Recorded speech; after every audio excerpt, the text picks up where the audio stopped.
마태복음 21장 12절에서 22절까지 말씀을 살펴보도록 하겠습니다. 예수님께서 예루살렘에 입성하셔서 가장 먼저 방문한 곳은 성전입니다. 성전뜰에는 유월절 제물을 파는 상인들이 있었고 유월절에 성전세를 납부해야 하는 사람들을 위해 로마 돈을 두로 동전, 곧 세겔로 바꿔주는 자들이 있었습니다.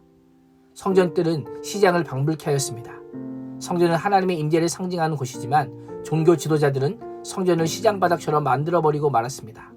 매매하는 자들과 환전하는 자들과 담합하여 이권을 챙기는 데 혈안이 되어 있었기 때문에 성전이 더럽혀질 대로 더럽혀졌던 것입니다.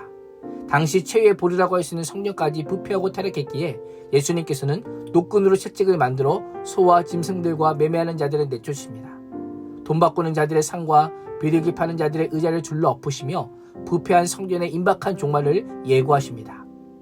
지금까지 보여주신 예수님의 성품과는 많이 달라 보입니다. 예수님은 그들을 향해 기록된 바 내 집은 기도하는 집이라 일컬음을 받으리라 하였거든 너희는 강도의 소굴로 만드는도다 라고 선언합니다. 이사야와 예레미야 말씀을 인용하시며 자신의 행동이 무엇을 의미하는지 알려주십니다. 유대 종교 지도자들은 성전이라는 울타리 안에서 온갖 불의를 행하며 강도들의 은신처로 성전을 만들고 말았던 것입니다. 제사와 전통은 있었지만 하나님을 향한 바른 믿음과 신앙은 사라진 지 오래되었습니다. 성전의 기능은 이미 마비되었고 하나님의 영광이 머무는 곳이 강도의 소굴이 되어버렸습니다. 가장 거룩한 자리가 타락하자 가장 더럽고 추악한 자리가 되고 말았던 것입니다. 성전인 우리 자신과 우리 교회 공동체는 어떠합니까? 성도라는 이름이 합당한 성도다움, 성전다움, 교회다움이 있습니까? 오늘날 사회는 우리에게 성도다움과 교회다움을 요구합니다. 말이 아닌 행동으로 보여달라고 소리치고 있습니다. 예수님의 행동은 성전 개혁이 아닌 성전 청결을 의미합니다. 더 이상 성전이라는 건물에 하나님께서 임재하지 않을 것임을 상징적으로 보여주시는 것입니다. 그렇다면 성전의 기능을 누가 담당하게 될까요? 이제는 새 성전이신 예수님께 하나님께서 임재하실 것입니다. 이제는 타락한 성전 종교인 유대교의 종말을 구하고 예수님께서 자신의 몸을 성전으로 대체하실 것입니다.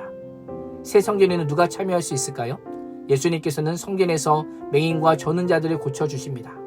종교 지도자들인 대제사장과 서기관들은 예수님께서 행하시는 일과 아이들이 성전에서 예수님을 보고 호산나 다윗의 자손이여라고 외치는 것을 보고 분노합니다.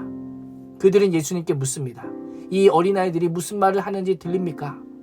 이에 예수님께서는 시편 8편 2절의 말씀을 인용하시며 책망하십니다.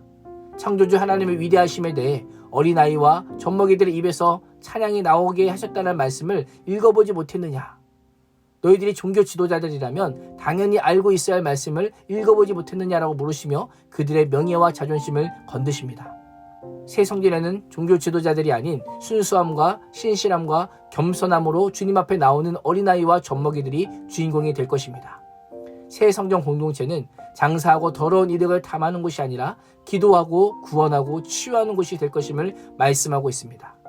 교회 공동체의 역할이 바로 이것입니다. 예수님은 그들을 떠나 성 밖으로 나오셔서 베다니에 유하시다 다음날 이른 아침 제자들과 함께 다시 예루살렘 성으로 들어오십니다. 시장하셨던 예수님께서는 길가에 있는 잎이 무성한 무화과 나무에서 열매를 찾지 못하자 이제부터 영원토록 내가 열매를 맺지 못하리라 라고 하시며 저주를 선언하십니다. 그러자 그 즉시 나무가 말라버렸습니다. 구약 성경에서 무화과 나무는 포도나무와 함께 이스라엘을 상징하는 나무입니다. 풍성한 열매는 이스라엘의 번영과 축복을 상징하였습니다. 그리고 그 열매는 하나님과 바른 관계, 즉 순종할 때만 맺어지는 열매였습니다. 무화과 나무는 열매가 먼저 나오고 잎이 나오기 때문에 잎이 무성하다는 것은 많은 열매도 예상케 하지만 예수님은 아무 열매도 찾지 못하셨습니다. 당시 성전을 중심으로 하는 유대교도 잎이 무성한 나무처럼 겉은 화려했지만 생명력은 하나도 없어서 선한 열매를 맺지 못하였습니다. 하나님의 아들이요 메시아신 예수님께서 오셔서 열매를 찾으셨지만 내놓을 것이 하나도 없을 정도로 유대교는 타락하고 말았던 것입니다. 예수님께서는 우리에게 신앙이 오래된 연조나 직분이 아닌 많은 섬김과 헌신하는 무성한 잎보다는 생명의 열매를 찾으십니다. 우리는 주님께 드릴 열매가 있으십니까? 나무가 뿌리째 마른 것을 본 제자들은 이상히 여겨 어떻게 무화과 나무가 당장 말라버렸습니까? 라고 묻습니다. 예수님께서는 너희가 믿고 의심하지 않으면 자신이 행한 일뿐 아니라 그보다 더한 일도 할 수 있다라고 말씀하십니다. 그리고 마지막 22절에서는 너희가 기도할 때에 무엇이든 믿고 구하는 것은 다 받으리라 라고 하시며 갑자기 기도와 믿음에 대해서 말씀하십니다. 왜 이것을 언급하실까요? 제자들이 믿고 구하면 유대교가 하지 못한 일들을 하게 될 것임을 알려주기 위함입니다.